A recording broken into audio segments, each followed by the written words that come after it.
Alright, I just found way more watts than I was expecting to find in the Silverstone wind tunnel. So many I had to double check the numbers to make sure everything made sense. Found over 10% of gains, and today I'll be breaking down exactly how I found these gains, the position and equipment changes that I've made going into World Championships. Since getting into cycling, I've always loved TTs and dreamed about going to the wind tunnel. Specifically, the Silverstone wind tunnel has always been on my mind as it's world renowned. Being able to watch the numbers update in real time and see exactly what affects my overall CDA and speed is so fascinating, and it's something I would love to continue to do in the future. This year, a couple of my largest goals were TT related. In the Nats U23 TT, I managed third place, 7 seconds off the win over 40 minutes, which was honestly pretty frustrating being so close yet so far from a goal that I'd trained for a long time. Now with these wind tunnel findings, I hopefully can get the National Champs jersey next year, and my goal right now is to win the Para World Champs TT in Huntsville. My position has been good, but definitely not perfect, and from this wind tunnel testing, I've found some insane gains which I honestly wasn't expecting, and I'm pretty excited to see how this translates into race performance over the next seasons. My baseline position I've been using for the past about a year after going shorter on the reach and a little bit lower since Paris. In Paris, I pretty much maxed out the UCI rule for how long I could go with position and the tilt on the extensions, but slowly changed this as Remco and other athletes went to a more short and balled up position. In terms of what we tested, we started out with increasing the reach by around 5 centimeters on the extensions, which saw a noticeable drop in drag, which is quite surprising to me. We then tried a high hands position, which actually was slower for me, and so we moved on to testing overshoes, with the fastest option being a Rafa overshoe with an aero sock underneath.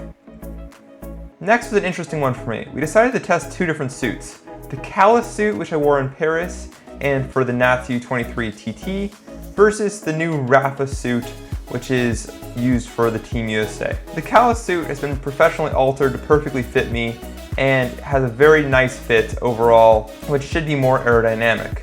Surprisingly, the Rafa suit was actually slightly faster, even though it was just straight off the shelf. Next, we tested helmets. We tested a Casque Mistral with a wide visor, a Rudy Project Wing Dream, a Giro Arrowhead 2, Abus Time Shifter, a Metrone,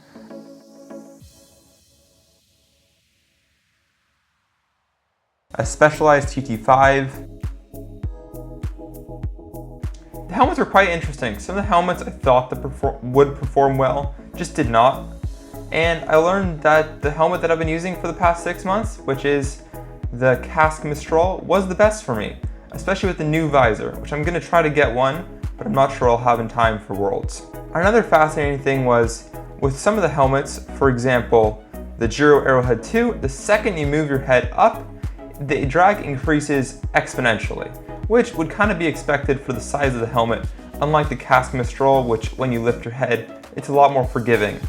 Given a lot of the European TTs are quite technical and you can't always stay in the aero position, having this flexibility is a huge win, and is another reason why I like the Casque helmet, even though there are other options which might be faster at no yaw and in the perfect right position.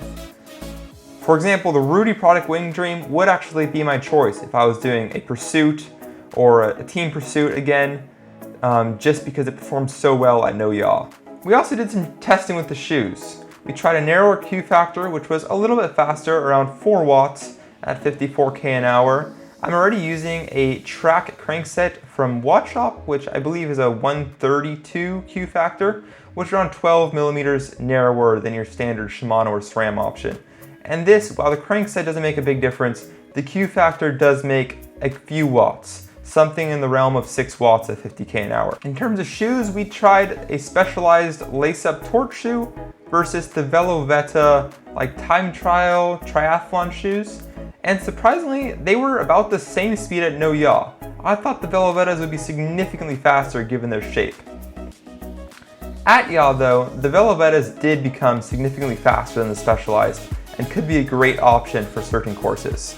If you want me to break down each individual thing that we tested in the wind tunnel and the CDA reduction and wattage saved, let me know in the comments and I can make a video in more detail explaining that. Going to the wind tunnel and finding all these gains was super fascinating and exciting for me, especially after some setbacks earlier in the season with getting hit by a car. It's pretty nice to see that I can still move in the right direction. And going into a big training block, I'm excited to implement these changes in my position and see how fast I can go at Worlds this year and in the future at events like Nationals and big TTs. Between my baseline run and my final run, we found a 10.4% reduction in CDA.